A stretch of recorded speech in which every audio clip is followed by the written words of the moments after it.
여기 평생을 거대한 인수합병 전쟁터에서 살아온 대한민국 굴지의 재벌 현성그룹 오정숙 회장이 있습니다. 그녀에게 인생은 M&A, 즉 거래였고 사람은 사들여야 할 자산이거나 쳐내야 할 부채일 뿐이었죠. 그런 그녀의 완벽한 제국에 균열이 생기기 시작합니다. 하나뿐인 손자가 모든 걸 걸고 사랑한다는 저 여자. 스펙도 배경도 없는 계약직 파티시의 윤슬. 오 회장의 눈에 그녀는 현성그룹의 가치를 떨어뜨릴 최악의 부실 자산이었습니다. 그래서 그녀는 결심합니다. 인생의 마지막 M&A, 바로 예비 손주 며느리의 진짜 가치를 평가하기로. 자신의 신분을 완벽히 숨긴 채 가장 비천한 모습으로 그녀의 인생에 뛰어드는 위험한 잠입 작전을 시작한 것이죠. 가난 앞에서도 비굴하지는 않은지, 약자에게는 어떤 얼굴을 하는지. 오 회장은 매일같이 그녀를 시험대에 올립니다. 하지만 이상합니다. 계산 없는 선에 대가 없는 희생. 그녀가 평생 경멸해왔던 쓸모없는 감정들이 눈앞에서 펼쳐집니다. 과연 이 모든 것은 진심일까요? 아니면 더 큰 것을 얻기 위한 완벽한 연기일까요? 마침내 오 회장은 최후의 카드를 던집니다. 돈. 인간의 본성을 드러내는 가장 확실한 시험대죠. 하지만 윤슬의 선택은 오 회장의 평생을 지탱해 온 신념을 송두리째 뒤흔들어 버립니다. 모든 진실이 밝혀지는 순간 두 사람은 마침내 서로를 마주합니다. 내가 누구인지 알았어도 그 친절을 베풀었을까? 한 여자의 인생을 건 가장 위험한 테스트. 과연 그녀는 이 마지막 M&A에 성공할 수 있을까요? 구독자 여러분의 심장을 멎게 할 본격 가족 심리 드라마. 곧 여러분을 찾아갑니다. 영상 보시기 전 구독, 좋아요 눌러주세요. 더 좋은 영상 제작에 큰 도움이 됩니다. 부탁드리겠습니다. 그 아이 윤슬의 얼굴을 정면으로 마주한 것은 제 서재에서였습니다. 세상의 모든 소음이 완벽히 차단된 오직 낡은 책과 가죽 냄새만이 감도는 그 적막한 공간에서였지요. 아이는 제 앞에 서서 두려움과 놀라움, 그리고 희미한 원망이 뒤섞인 눈으로 저를 올려다보고 있었습니다. 물론 그때 아이의 눈에 비친 저는 허름한 쪽방촌에서 폐지를 줍던 병든 노인 박그순이 아니었지요. 이 나라 유통업계를 호령하는 현성그룹의 회장, 오정숙, 바로 저 자신이었습니다. 모든 일의 시작은 제게 유일한 아킬레스건이었던 손주 서준의 입에서 시작되었습니다. 평범하기 짝이 없는 집안의 계약직 파티시에와 결혼하겠다는 제 평생의 계획에 단 한 번도 존재하지 않았던 폭탄 선언이었어요. 제 인생은 거대한 인수합병의 연속이었습니다. 기업의 가치를 평가하고 부실 자산을 쳐내며 지금의 제국을 건설했습니다. 그런 제게 윤슬이라는 이름의 그 아이는 대차대조표의 어느 항목에도 올릴 수 없는 인수 불가 판정을 받은 부실 자산일 뿐이었습니다. 단 한 번의 오차도 허용치 않았던 제 단단한 제국에 처음으로 균열이 가기 시작한 순간이었습니다. 제 인생의 마지막이자 가장 중요한 M&A를 위해 저는 오정숙이라는 이름과 함께 살아온 모든 것을 지워야만 했습니다. 수십 년간 제 몸의 일부와도 같았던 한치의 오차도 없이 재단된 실크. 블라우스와 스커트를 벗어 던지는 일은 단순한 변장이 아니었습니다. 그것은 제국의 왕좌에서 스스로 걸어내려와 가장 비천하고 낮은 자리로 향하는 일종의 의식과도 같았지요. 뻣뻣하고 낡은, 언제 세탁했는지 알 수 없는 몸빼 바지를 입고 목이 누렇게 변색된 털 스웨터를 걸쳤습니다. 제 평생 단 한 번도 직접 신어본 적 없는 뒤축이 다 달아빠진 털신을 구겨 신었을 때 저는 비로소 거울 앞에 섰습니다. 거울 속에 비친 제 모습은 제가 평생토록 경멸하고 멀리해왔던 가난과 무력함의 상징 그 자체였습니다. 저는 그 낯설고 초라한 얼굴을 향해 박그순이라는 새로운 이름을 붙여주었습니다. 자산도 권력도 빛나는 과거도 없는 오직 남루한 현재만이 존재하는 이름이었지요. 아이의 빵가게가 멀지 않은 햇빛조차 제대로 들지 않는 허름한 쪽방촌 골목에 제 새로운 거처를 마련했습니다. 보증금도 필요 없는 발세방이었지요. 방문을 열자마자 눅눅한 곰팡이 냄새가 코를 찔렀고 얇은 합판 벽 너머로는 옆방에 사는 노인의 기침 소리가 고스란히 들려왔습니다. 제가 평생을 살아온 완벽한 방음과 항온 항습이 유지되던 저택과는 모든 것이 정반대인 세상이었습니다.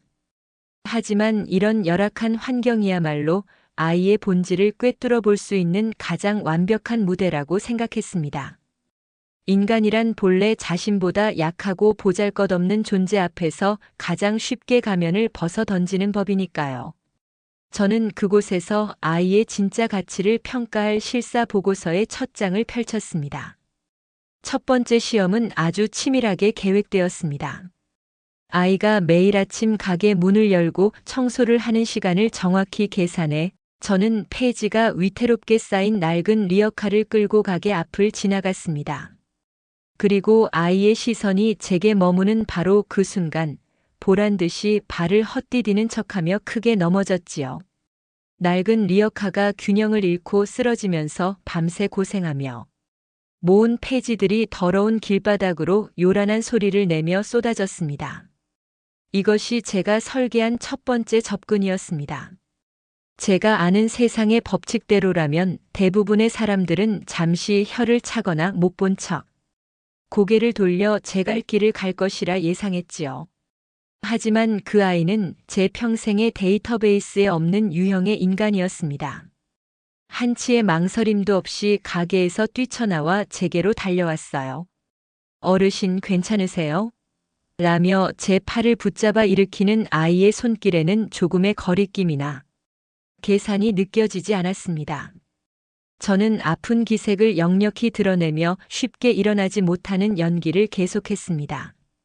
아이의 반응을 좀 더 자세히, 좀 더 집요하게 관찰하고 싶었기 때문입니다. 아이는 제 더러운 옷과 꾀죄죄한 행색을 전혀 의식하지 않는 듯 했습니다. 그저 진심으로 걱정하는 눈빛으로 제 상태를 살폈지요. 그리고는 흩어진 폐지들을 말없이 줍기 시작했습니다. 그 작은 등은 조금의 계산도 위선도 찾아볼 수 없는 모습이었습니다. 저는 속으로 첫 번째 평가 항목에 동정심 과잉, 경계심 부족, 비효율적 감정 소모라고 적어 넣었습니다. 제 기준으로는 명백한 결점이자 생존에 불리한 특성이었지요. 그날 이후 아이와의 관계는 제 의도대로 조금씩 가까워졌습니다. 저는 매일같이 아이의 가게 주변을 어슬렁거리며 제 존재를 각인시켰습니다. 때로는 가게 앞 평상에 앉아 멍하니 시간을 보냈고 때로는 일부러 다리를 절뚝이며 아이의 동정심을 유발했습니다. 아이는 그런 저를 단 한 번도 그냥 지나치지 못했습니다. 매일 팔고 남은 빵이라며 온기가 남은 봉투를 건네주었고 유난히 추운 날에는 뜨거운 김이 나는 우유 한 잔을 함께 내어주기도 했습니다. 저는 그 빵을 받아 어두운 쪽방으로 돌아와 마치 경쟁사의 신제품을 분석하듯 차갑게 맛을 평가했습니다. 이 온기는 진짜인가 아니면 더 큰 것을 얻기 위한 장기적인 투자인가? 이 부드러움은 아이의 본성인가 아니면 제 손주를 차지하기 위해 잘 훈련된 위선인가? 저는 아이가 베푸는 모든 선의를 의심이라는 이름의 현미경으로 들여다보았습니다. 제가 살아온 세상에서는 대가 없는 호의란 존재하지 않았기 때문입니다. 모든 친절에는 반드시 그에 상응하는 계산이 교묘하게 숨어 있었습니다. 제 배 아파 낳은 자식들조차 제 앞에서 살갑게 웃을 때는 용돈을 더 받아내거나 원하는 자리를 차지하기 위함이었지요. 하물며 피 한 방울 섞이지 않은 생면부지의 노인에게 베푸는 저 과도한 친절은 분명 더 교묘하고 큰 그림을 그리고 있는 것이 틀림없었습니다. 어쩌면 제 손주 서준과의 관계를 이용해 현성그룹에 발을 들이려는 아주 영리하고 장기적인 투자일지도 모른다고 생각했습니다. 저는 아이의 가면이 벗겨질 결정적인 순간을 기다리며 제 연극에 더욱 몰입했습니다. 기대와 의심이 뒤섞인 채 저는 아이가 파놓은 함정으로 기꺼이 걸어 들어가는 어리석고 병든 노파를 완벽하게 연기하고 있었던 겁니다. 아이의 선의가 매일같이 반복될수록 제 마음속의 의심은 안개처럼 흩어지는 것이 아니라 오히려 굳고 단단한 결정체로 변해가고 있었습니다. 그것은 마치 바닥이 보이지 않는 깊은 우물을 들여다보는 기분과도 같았지요. 저 아이가 베푸는 온기라는 것은 도대체 어디서부터 길어 올리는 것인지 그 근원을 제 눈으로 똑똑히 확인해야만 했습니다. 제 평생의 경험칙에 따르면 저토록 순수해 보이는 우물의 바닥에는 분명 교활한 욕망이라는 흙탕물이 소용돌이치고 있을 것이 분명했습니다. 일방적인 관찰자이자 평가자로 남으려 했던 제 계획은 아이의 예상 밖 행동들 앞에서 조금씩 어긋나기 시작했습니다. 수동적인 관찰만으로는 아이의 가면을 벗겨낼 수 없다는 조바심이 들기 시작했지요. 그래서 저는 좀 더 적극적이고 좀 더 극단적인 시험을 준비하기로 마음먹었습니다. 상황을 제 손으로 직접 만들고 그 통제된 위기 속에서 아이의 민낯이 드러나는 순간을 포착하기로 한 것입니다. 무대는 제가 머무는 이 초라한 쪽방, 소품은 아이가 가져올 온기, 그리고 주연은 바로 저 자신이었습니다. 저는 제 인생 최고의 연기력으로 가장 가련하고 무력한 피해자가 되어야만 했습니다. 어느 유난히 바람이 차가운 날 오후 아이는 어김없이 가게 문을 닫고 제 쪽방으로 찾아왔습니다. 손에는 갓 구운 빵과 함께 하얀 김이 피어오르는 뜨거운 커피가 담긴 보온병이 들려 있었지요. 어르신, 날이 추워서요. 따뜻한 커피 한잔 하세요. 아이의 목소리는 언제나처럼 꾸밈이 없었습니다. 저는 이것이 완벽한 기회라고 판단했습니다. 아이가 제게 커피를 따라주기 위해 낡은 찻잔을 들었을 때 저는 일부러 몸을 심하게 떨며 발을 헛디디는 척했습니다. 제 손이 아이의 손을 쳤고 펄펄 끓는 커피는 제 손등과 팔 위로 그대로 쏟아졌습니다. 악! 저는 제 평생의 연기력이 총동원된 날카로운 비명을 질렀습니다. 실제로 느껴지는 뜨거운 고통보다 훨씬 더 과장되고 처절하게 말입니다. 제 예상대로 아이는 새하얗게 질린 얼굴로 당황하여 어쩔 줄을 몰라 했습니다. 보통의 경우라면 이 정도의 당황과 동정심에서 그치는 것이 정상적인 반응의 범주였지요. 기껏해야 수도가로 저를 데려가 찬물을 끼얹어주는 정도에서 그칠 것이라 예상했습니다. 하지만 아이의 반응은 또다시 제 예상을, 제 계산을 아득히 뛰어넘었습니다. 아이는 비명을 지르는 저를 보고 잠시 놀랐지만 그 혼란은 아주 짧았습니다. 곧바로 침착함을 되찾고는 마치 훈련이라도 받은 사람처럼 저를 부축해 방 한구석에 있는 공동 수도가로 이끌었습니다.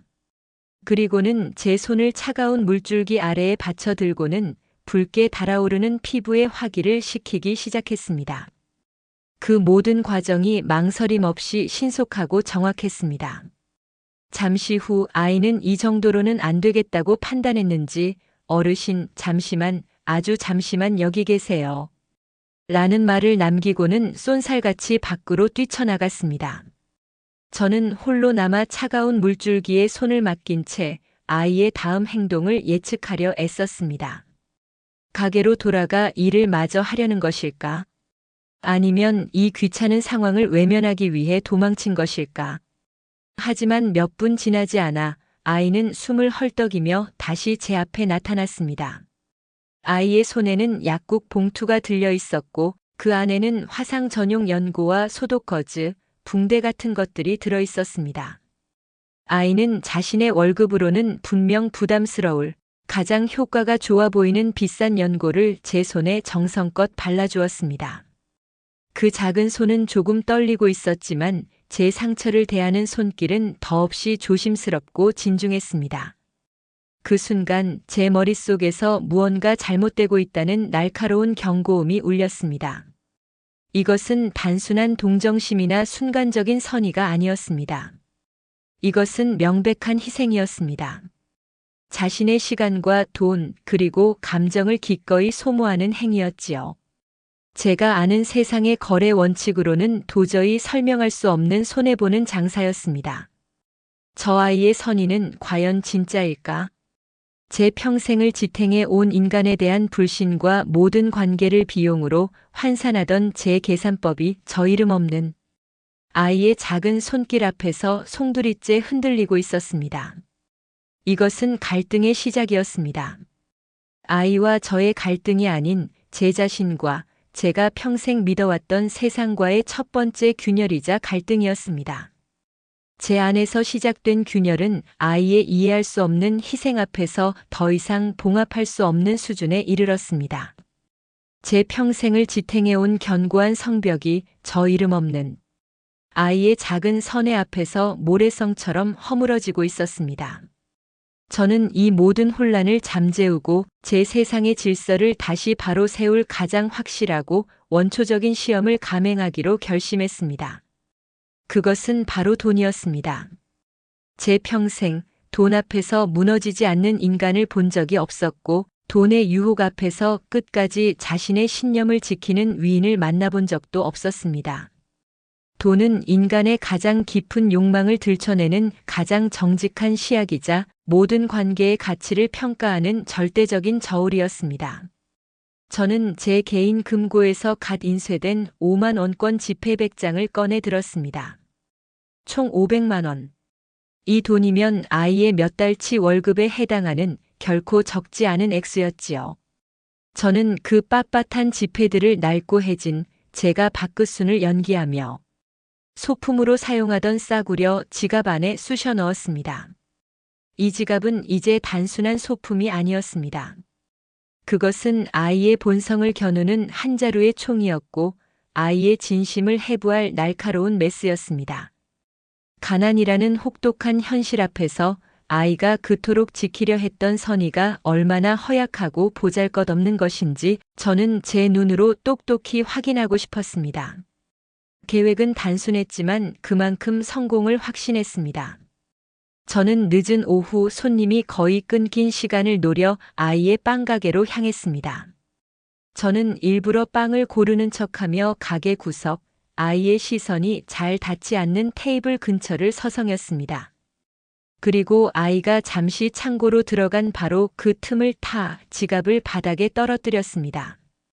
툭 하는 가벼운 소리와 함께 제 마지막 시험 문제는 세상에 던져졌습니다. 저는 아무것도 모른다는 듯 빵 몇 개를 골라 계산을 하고는 태연하게 가게를 빠져나왔습니다. 저는 가게를 떠나지 않았습니다. 길 건너편 어두운 골목의 그림자 속에 몸을 숨기고 제 함정에 아이가 어떻게 반응하는지 숨죽여 지켜보았습니다. 차가운 겨울 바람이 제 낡은 스웨터의 성긴 틈을 파고들었지만 저는 추위조차 느끼지 못했습니다. 제 모든 신경은 오직 빵 가게의 작은 창문에 집중되어 있었지요. 저는 제 승리를, 제 예언의 성취를 확신하고 있었습니다. 아이가 지갑을 발견하고 잠시 주변의 눈치를 살피다 그 안에 두둑한 현금을 보고 놀라는 장면을 머릿속으로 수십 번이나 그렸습니다. 그리고는 CCTV가 없는 구석으로 가 돈의 일부를 꺼내 자신의 주머니에 숨기겠지요. 그것이 제가 아는 인간이었고 제가 살아온 세상의 법칙이었습니다. 그 순간을 포착한다면 저는 이 지긋지긋한 연극을 끝내고 아이를 완벽하게 제 손주에게서 떼어낼 절대적인 명분을 얻게 되는 것이었습니다. 얼마 지나지 않아 가게를 정리하던 아이가 바닥에 떨어진 제 지갑을 발견했습니다. 아이의 움직임이 순간 멈추는 것을 저는 놓치지 않았습니다. 바로 저 순간, 저 짧은 정지의 순간에 인간의 모든 고뇌와 갈등이 담겨 있는 법이지요. 아이는 지갑을 주워들고는 그 두께에 잠시 놀란 듯 했습니다. 그리고는 지갑을 열어보았지요. 저는 숨을 죽였습니다. 아이의 얼굴에 어떤 표정이 스쳐 지나가는지 그 미세한 근육의 떨림 하나까지도 놓치지 않으려 눈을 가늘게 떴습니다. 하지만 아이는 제 기대를, 제 평생의 데이터를 처참하게 배신했습니다. 아이의 얼굴에 스친 것은 탐욕의 그림자가 아니었습니다. 오히려 당혹감과 걱정의 빛이었습니다. 아이는 지갑 안에서 신분증을 찾으려는 듯 잠시 뒤적이다가 이내 그것이 없다는 것을 깨닫고는 지갑을 닫았습니다. 그리고는 가게 출입문에 잠시 외출 중이라는 팻말을 걸고는 문을 잠갔습니다. 저는 마른 침을 삼켰습니다. 아이가 향하는 곳이 어디인지, 그 발걸음이 제게 어떤 판결을 내릴 것인지 심장이 차갑게 조여오는 듯 했습니다. 아이는 망설이지 않았습니다. 아이는 제 예상과는 달리 자신의 집으로도 은행으로도 향하지 않았습니다. 아이는 길 건너편에 있는 작은 파출소를 향해 똑바로 걸어가고 있었습니다. 저는 제 눈을 의심했습니다. 저것은 연기가 아니었습니다. 저것은 누군가에게 보이기 위한 위선도 아니었습니다. 저것은 너무나 당연하고 너무나 자연스러운 한 인간의 선택이었습니다. 저는 홀린 듯 아이의 뒤를 밟았습니다. 저는 파출소의 차가운 유리창 너머로 아이가 지갑을 경찰관에게 건네는 모습을 똑똑히 지켜보았습니다. 습득물 신고서를 작성하는 아이의 작은 등은 제게 그 어떤 변명도 허락하지 않았습니다. 그 순간 저를 덮친 감정은 안도감이 아니었습니다. 그것은 차라리 굴욕감과 모멸감에 가까웠습니다. 제 평생을 지탱해온 인간은 이기적이며 돈 앞에서 반드시 약해진다는 철옹성과도 같았던 신념이 저 초라하고 힘없는 아이의 너무나도 당연한 행동 하나에 송두리째 부정당하는 기분이었습니다. 저는 아이에게 배신당한 것이 아니었습니다. 제 자신에게, 제가 평생을 바쳐 쌓아 올린 가치관에게, 제 세상 그 자체에게 배신당한 것이었습니다. 아이는 잠시 후 파출소를 나섰고 저는 그 자리에 얼어붙은 채 텅 빈 마음으로 아이의 뒷모습이 사라지는 것을 그저 멍하니 바라볼 수밖에 없었습니다. 파출소 앞에서 아이의 뒷모습을 보며 느꼈던 모멸감은 제 안에 마지막 남은 이성의 끈을 끊어버렸습니다. 제 평생을 지배해 온 법칙들이 저토록 하찮은 아이 앞에서 힘없이 무너지는 것을 저는 도저히 용납할 수 없었습니다. 눈으로 보고도 믿을 수 없었던 저는 반드시 숨겨진 의도를 찾아내야만 했습니다. 아이의 저 완벽한 선의 뒤에 감추어진 교활한 속내, 혹은 치밀하게 계획된 탐욕의 흔적을 제 눈으로 직접 확인해야만 했습니다. 이성적인 판단이 아니었지요. 그것은 거의 본능에 가까운 제 세계의 붕괴를 막기 위한 필사적인 몸부림이었습니다. 무언가에 홀린 듯 저는 제 신분을 이용해 비서에게서 알아낸 아이의 옥탑방 주소로 향했습니다. 밤에 장막이 내려앉은 도시는 화려한 불빛으로 빛나고 있었지만 아이가 사는 동네는 그 빛이 닿지 않는 어두운 그림자와도 같았습니다. 가파른 언덕길을 오르며 저는 제 자신이 지금 무슨 짓을 하는 것인지 몇 번이고 되뇌었습니다. 현성그룹의 회장 오정숙이 고작 계약직 파티시에 아이의 뒤를 캐기 위해 남의 집 담벼락을 더듬고 있다는 사실이 기가 막혔습니다. 하지만 멈출 수는 없었습니다. 이것은 제 마지막 확인 절차일 뿐이라고, 이 지독한 의심의 고리를 끊어내기 위한 마지막 감사일 뿐이라고 스스로를 합리화했습니다. 낡고 가파른 옥상의 철제 계단을 오르는 일은 생각보다 힘에 부쳤습니다. 차가운 철란간을 붙잡고 한 칸 한 칸 오를 때마다 제 구두 굽소리가 적막한 골목에 섬뜩하게 울려 퍼졌습니다. 마침내 옥탑방의 낡은 초록색 철문 앞에 섰을 때 저는 잠시 숨을 골랐습니다. 이 문을 여는 순간 저는 더 이상 돌아올 수 없는 강을 건너게 되는 것이었지요. 하지만 이미 제게 선택의 여지는 없었습니다. 저는 미리 준비해간 낡은 만능 열쇠 꾸러미를 꺼내 들었습니다. 평생 누군가의 문을 열어달라고 명령만 해왔지 제 손으로 직접 남의 문을 따게 될 줄은 꿈에도 몰랐던 일이었습니다. 서툰 손놀림으로 몇 번인가 쇠 긁는 소리를 낸 끝에 철컥하는 작은 소리와 함께 낡은 자물쇠가 힘없이 열렸습니다. 삐걱거리는 문을 열고 아이의 공간으로 들어서는 순간 제 코끝을 스친 것은 빵 굽는 냄새와 섬유유연제가 뒤섞인 소박하고 정직한 삶의 냄새였습니다. 방 안은 제가 상상했던 것보다 훨씬 더 단출하고 정갈했습니다.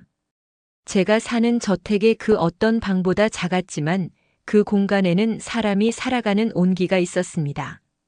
한쪽 벽에는 낡은 책들이 가지런히 꽂혀 있었고 창가에는 작은 화분이 햇빛을 기다리고 있었습니다. 저는 마치 제 집에 침입한 도둑처럼 조심스럽게 방 안을 훑어보기 시작했습니다. 제 목표는 명확했습니다. 아이의 위선을 증명할 증거. 숨겨둔 명품 가방이나 제 손주 서준에게서 받아낸 고가의 선물, 혹은 분수에 맞지 않는 사치를 부린 흔적을 찾아야만 했습니다. 저는 먼저 작은 옷장을 열었습니다. 하지만 그 안에는 계절이 지난 옷 몇 벌과 단정하게 개어진 스웨터 몇 장이 전부였습니다.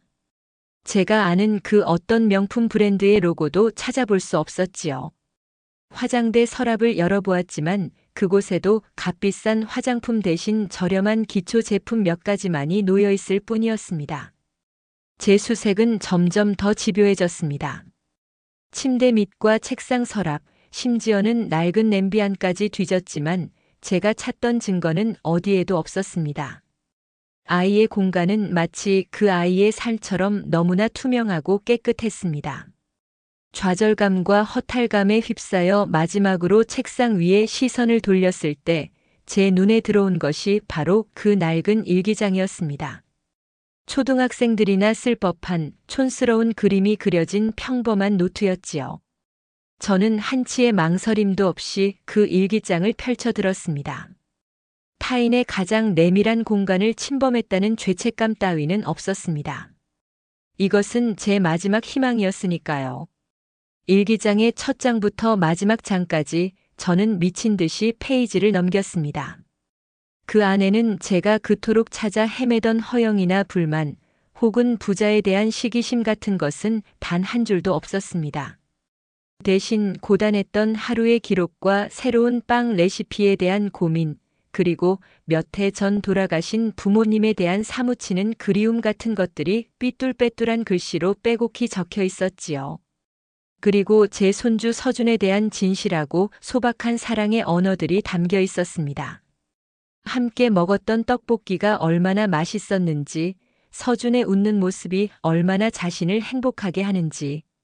그 모든 문장에는 제가 평생 이해하지 못했던 계산 없는 순수한 애정이 담겨 있었습니다. 마지막 페이지를 넘겼을 때 저는 숨을 멈췄습니다. 거기에는 바로 며칠 전의 날짜와 함께 매일 자신을 찾아오는 박그순 할머니에 대한 걱정이 적혀 있었습니다. 오늘 박그순 할머니께서 커피에 손을 대이셨다. 내 부주의 때문인 것 같아 마음이 너무 아팠다. 약을 사다 드리긴 했는데 부디 덧나지 않으셨으면 좋겠다. 가난하고 병든다는 것은 얼마나 서러운 일일까. 내가 더 부지런히 빵을 구워서 할머니가 더는 폐지를 줍지 않고도 매일 따뜻한 빵을 드실 수 있게 해드리고 싶다. 할머니, 부디 아프지 마세요. 그것은 돈으로 환산할 수 없는 한 인간의 진실한 마음의 역사였습니다. 제 손이 부들부들 떨리기 시작했습니다. 일기장이 힘없이 제 손에서 떨어져 바닥으로 떨어졌습니다.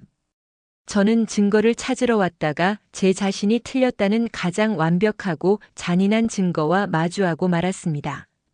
아이는 저를 속인 것이 아니었습니다. 제가 제 스스로를 제 평생의 신념을 속이고 있었던 것이었습니다. 그 작은 옥탑방에서 저는 완벽하게 패배했습니다. 아이의 옥탑방에서 도망치듯 빠져나와 저는 다시 제 세상으로 돌아왔습니다. 박그순의 허물을 벗어던지고 다시 현성그룹의 회장 오정숙의 갑옷을 입는 과정은 그 어느 때보다 길고 고통스럽게 느껴졌습니다. 낡고 냄새나는 옷가지를 벗어던지는 행위는 마치 제 살가죽을 벗겨내는 듯한 기이한 통증을 동반했습니다. 뜨거운 물로 몸을 씻어내고 제 몸에 완벽하게 맞춰진 실크 잠옷을 입었지만 제게서 아이의 옥탑방에서 묻혀온 가난의 냄새와 제 자신의 기만에서 비롯된 악취가 가시지 않는 듯 했습니다. 저는 그날 밤 평생을 제 안식처라 믿어왔던 거대하고 적막한 저택에서 단 한숨도 잠들지 못했습니다. 아이의 일기장에 적혀있던 그 순결한 문장들이 마치 유령처럼 제 침실을 떠돌며 저를 고발하고 있었기 때문입니다. 다음 날 저는 모든 것을 끝내기로 결심했습니다. 이 잔인하고 비겁했던 연극의 마지막 막을 제 손으로 직접 내려야만 했습니다. 저는 비서를 통해 아이에게 연락을 취했습니다. 제 개인적인 용무라는 말 외에는 어떤 설명도 덧붙이지 말라고 지시했지요. 아이는 아마 제 손주 서준의 할머니가 만나자는 연락에 설렘과 두려움이 뒤섞인 마음으로 약속 장소로 향했을 겁니다. 제가 정한 장소는 바로 제 권력과 역사가 고스란히 담긴 현성그룹 본사 최상층에 위치한 제 개인 서재였습니다. 그곳이야말로 아이의 진심 앞에서 완벽하게 패배한 제가 마지막 남은 회장의 권위라도 붙잡고 아이를 마주할 수 있는 유일한 공간이었으니까요. 약속된 시간이 되자 서재의 육중한 문이 소리 없이 열리고 비서의 안내를 받아 아이가 안으로 들어섰습니다. 아이는 평소에 입던 빵집 유니폼이 아닌 나름대로 격식을 차린 단정한 원피스 차림이었습니다. 거대한 책장과 고풍스러운 가구들로 채워진 압도적인 공간 앞에서 아이는 잔뜩 긴장한 채 어쩔 줄 몰라 하는 기색이 역력했습니다. 저는 거대한 원목 책상 뒤편 깊숙한 가죽 소파에 앉아 그런 아이의 모습을 그림자 속에서 지켜보고 있었습니다. 아이의 시선은 아직 제게 닿지 않았지요. 이쪽으로. 제가 나지막이 목소리를 내자 아이는 화들짝 놀라며 소리가 나는 쪽으로 고개를 돌렸습니다. 그리고 마침내 우리의 시선이 허공에서 부딪혔습니다. 아이의 얼굴에 떠오른 표정의 변화를 저는 단 한순간도 놓치지 않았습니다. 처음에는 의아함이었습니다. 왜 서준의 할머니가 이런 어두운 곳에 앉아 있을까 하는 순수한 궁금증이었겠지요. 하지만 이내 아이의 눈동자가 가늘어지기 시작했습니다. 제 얼굴 윤곽과 제 목소리의 톤, 그리고 제가 풍기는 분위기 속에서 아이는 기억의 조각들을 필사적으로 맞추고 있는 듯 했습니다. 그리고 그 조각들이 하나의 끔찍한 그림으로 완성되는 순간 아이의 눈동자가 걷잡을 수 없이 흔들리기 시작했습니다. 그토록 가엾게 여겼던 쪽방촌에 병든 노인과 제 손주의 할머니이자 이 나라 굴지의 재벌 총수가 동일 인물이라는 믿을 수 없는 사실을 아이는 온몸으로 받아들이고 있었습니다. 아이의 얼굴에서 핏기가 사라지고 입술이 파르르 떨려왔습니다. 서재 안에는 무겁고 질식할 것 같은 침묵이 흘렀습니다. 그 침묵 속에서 저는 아이의 눈을 피하지 않고 똑바로 마주했습니다. 그 어떤 변명이나 구차한 설명도 하지 않았습니다. 그것은 제 방식이 아니었고 무엇보다 이 상황에서 그 어떤 말도 위선에 불과하다는 것을 알고 있었기 때문입니다. 저는 그저 차갑고 마른 목소리로 아이의 상처를 가장 깊숙이 헤집는 마지막 질문을 던졌습니다. 그것은 제 마지막 남은 자존심이자 이 모든 시험의 본질을 확인하는 어쩌면 제 자신을 향한 질문이었을지도 모릅니다. 내가 누구인지 처음부터 알았더라면 그때도 나에게 그 따뜻한 빵을 건네고 당신의 돈으로 산 연고를 발라주었을 것이냐고 말입니다. 그것은 확인이 아니었습니다. 이미 답을 알고 있는 자의 비겁한 물음이었습니다. 저는 아이가 분노하거나 혹은 원망 섞인 비난을 쏟아낼 것이라 예상했습니다. 차라리 그랬더라면 제 마음이 더 편했을지도 모릅니다. 하지만 아이의 반응은 또다시 제 예상을 벗어났습니다. 아이의 눈에서 참아왔던 눈물이 굵은 방울로 흘러내렸습니다. 소리내어 우는 것도 아니었습니다. 그저 거대한 슬픔의 무게를 이기지 못해 투명한 눈물이 뺨을 타고 하염없이 흘러내릴 뿐이었습니다. 그것은 제가 그토록 찾아 헤매던 아이의 진짜 마음이 담긴 마지막 대답이었습니다. 그 눈물 속에는 분노도 원망도 혹은 두려움도 담겨 있지 않았습니다. 오직 진심이 짓밟힌 것에 대한 깊고 투명한 슬픔만이 가득했습니다. 자신이 믿었던 인간적인 연대가 한낱 기만적인 시험에 불과했다는 사실에 대한 순수한 애도였지요. 우리의 길고도 잔인했던 시험은 바로 그 눈물과 함께 끝을 맺고 있었습니다. 저는 그 순간 깨달았습니다. 저는 아이를 시험한 것이 아니라 제 자신이 가진 인간성의 마지막 한 조각을 시험대 위에서 스스로 난도질했다는 사실을 말입니다. 거대한 서재 안에서 저는 완벽하게 고립되었습니다. 아이와의 정면 충돌 이후 제 서재의 침묵은 이전과는 전혀 다른 무게로 저를 짓눌렀습니다. 과거의 침묵이 제 권력과 고독의 상징이었다면 이제 그것은 완벽한 패배와 공허함의 증거가 되어버렸지요. 아이의 그 투명한 눈물은 제 평생을 바쳐 쌓아 올린 견고한 성벽을 안에서부터 무너뜨리는 가장 강력한 폭탄이었습니다. 저는 그 잔해 속에서 밤을 지새웠습니다. 제 인생의 대차대조표를 처음부터 다시 작성해야만 했습니다. 자산이라 믿었던 모든 것들이 사실은 부채였고 부실 자산이라 무시했던 것들 속에 진정한 가치가 숨어 있었다는 사실을 저는 너무나 늦게 깨달아 버린 것이었습니다. 이대로 주저앉아 있을 수는 없었습니다. 제 실수를, 제 오만을, 제 어리석음을 바로잡아야만 했습니다. 그것은 단순히 손주의 결혼을 허락하는 차원의 문제가 아니었습니다. 그것은 제 인생 전체를 건 마지막 결단이자 제가 세운 제국 현성의 미래를 위한 가장 중대한 방향 수정이었습니다. 다음 날 아침 저는 밤새 한숨도 자지 못해 퀭한 얼굴로 비서를 호출했습니다. 그리고 제 인생에서 가장 중요하고 어쩌면 가장 예측 불가능한 회의를 소집하라는 지시를 내렸습니다. 현성그룹의 모든 핵심 임원들과 제 자식들을 포함한 모든 가족 구성원들을 긴급 소집하라는 명령이었습니다. 안건은 없었습니다.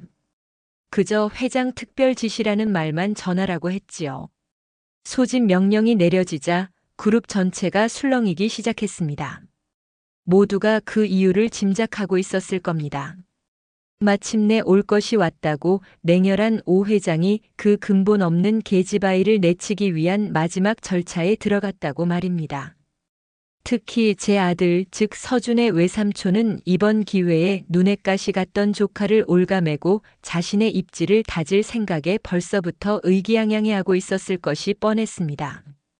그 아이는 제가 평생을 가르쳐온 방식, 즉 약점을 파고들어 이익을 취하는 방식을 가장 충실하게 배운 제 실패작이었으니까요. 회의가 열리는 대회의실은 차가운 대리석과 유리, 그리고 금속으로 이루어진 제 왕국의 심장부와도 같은 공간이었습니다. 그곳에는 인간적인 온기라고는 찾아볼 수 없었지요. 약속된 시간이 되자 긴장된 표정의 임원들과 제 가족들이 하나둘씩 자리를 채웠습니다. 마지막으로 굳은 얼굴의 서준과 그 옆에서 금방이라도 부서질 것처럼 위태롭게 서 있는 윤슬이 들어왔습니다. 아이는 그 며칠 사이 눈에 띄게 수척해져 있었습니다. 제가 아이의 영혼에 얼마나 깊은 상처를 남겼는지 그 얼굴이 말해주고 있었지요. 저는 모든 이가 착석한 것을 확인한 후에야 가장 마지막으로 회의실에 들어섰습니다. 제가 등장하자 소란스럽던 회의실의 공기가 순간 얼어붙었습니다. 모두가 숨을 죽이고 제 입을 주목하고 있었지요. 저는 상석에 앉지 않고 긴 테이블의 중앙 모두를 정면으로 마주 볼 수 있는 자리에 섰습니다. 모두에게 알릴 소식이 있어 이 자리를 마련했습니다. 제 목소리는 낮고 건조하게 울려 퍼졌습니다. 아시다시피 우리 현성그룹은 지난 50년간 끊임없는 인수합병을 통해 성장해왔습니다. 저는 기업의 가치를 평가하고 그 미래 가치를 예측하여 가장 효율적인 방식으로 우리의 자산으로 편입시키는 일을 평생의 업으로 삼아왔습니다. 그 과정에서 가장 중요하게 여겼던 것은 눈에 보이는 숫자와 데이터 그리고 검증된 실적이었습니다. 저는 잠시 말을 멈추고 회의실에 앉아 있는 이들의 얼굴을 천천히 훑어보았습니다. 그리고 제 시선은 윤슬에게로 향했습니다. 아이는 제 시선을 피하지 않았습니다. 그 눈동자에는 여전히 깊은 슬픔이 담겨 있었지만 이전에는 볼 수 없었던 어떤 단단함이 자리 잡고 있었습니다.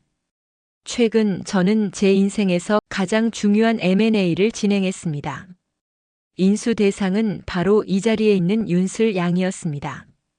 제 말에 회의실 안이 술렁이기 시작했습니다. 제 아들의 입가에는 노골적인 비웃음이 걸렸습니다. 저는 제가 가진 모든 수단과 방법을 동원해 윤슬 양의 가치를 평가하는 실사 작업을 진행했습니다.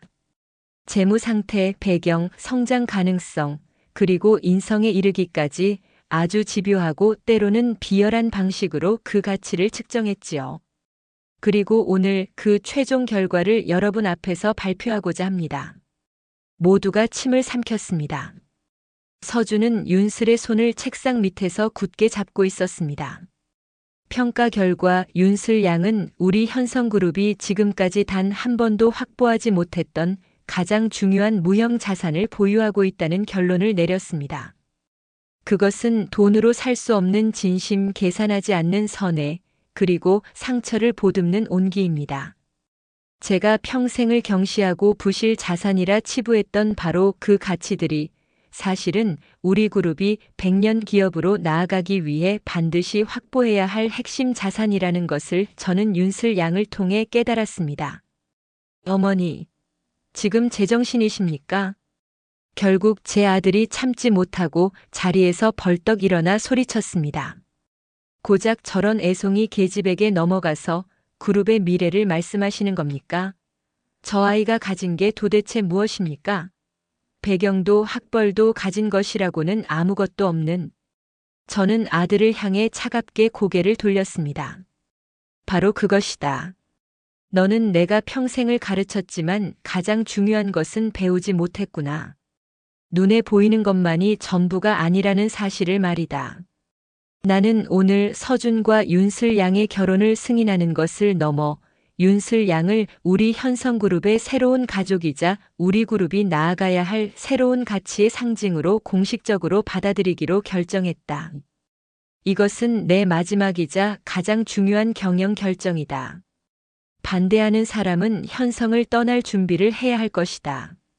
제 선언은 절대적이었고 그 안에는 어떤 타협이 여지도 없었습니다. 회의실은 완전한 침묵에 휩싸였습니다.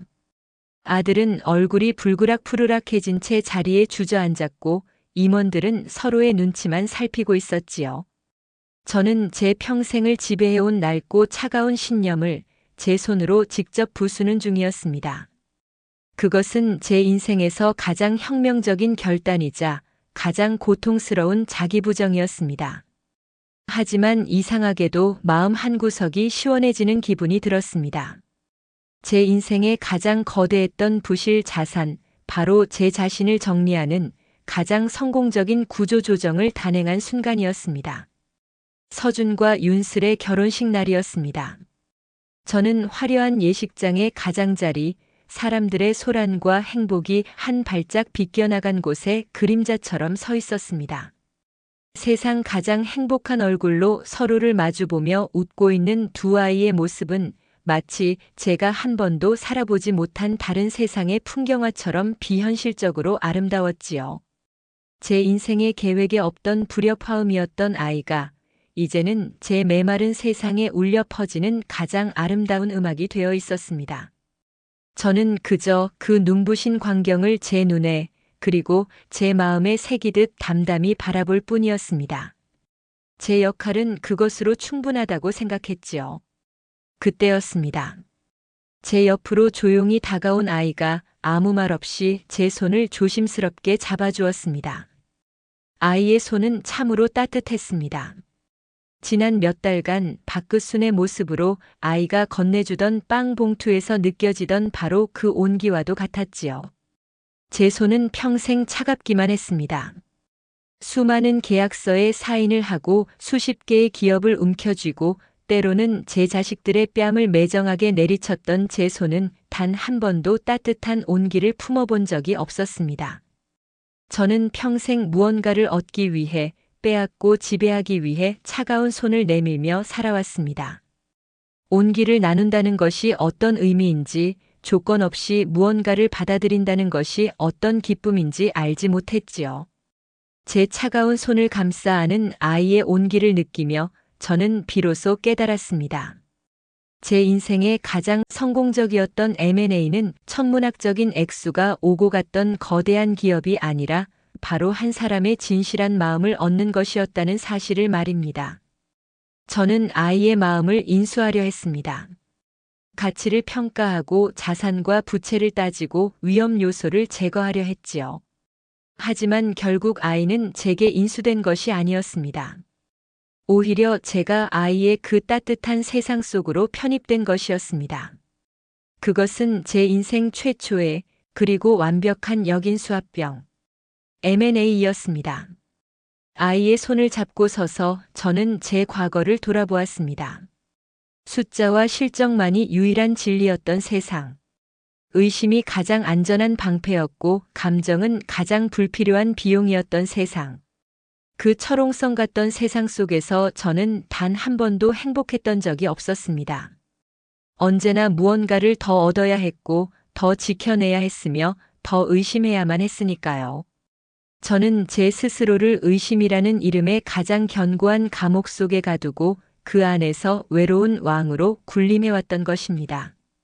하지만 이제 제 손을 통해 전해져 오는 이 작은 온기가 그 차가운 감옥의 쇠창살을 녹여내리고 있었습니다. 저는 더 이상 모든 것을 평가하고 분석할 필요가 없었습니다. 그저 이 온기를 느끼고 받아들이면 되는 것이었습니다. 제 손이 태어나 처음으로 그 따뜻함을 탐하고 있었습니다. 과거의 기업의 미래 가치를 탐했던 것처럼 이제는 한 인간이 가진 온기의 가치를 욕심내고 있었습니다. 저는 아이의 손을 마주 잡았습니다. 아주 희미하게 제 입가에 미소가 번졌을지도 모르겠습니다. 제 평생 단 한 번도 지어본 적 없는 그런 종류의 미소였을 겁니다. 그것이 어쩌면 길고 외로웠던 제 인생의 진짜 해방이었을지도 모르겠습니다. 숫자와 데이터의 폭정으로부터의 해방. 끝없는 의심과 불신으로부터의 해방. 그리고 무엇보다 외로웠던 제 자신으로부터의 완벽한 해방이었습니다. 저는 그날 제 인생의 대차대조표 마지막 장에 값을 매길 수 없는 가장 거대한 자산을 기록했습니다. 그 자산의 이름은 바로 온기였습니다.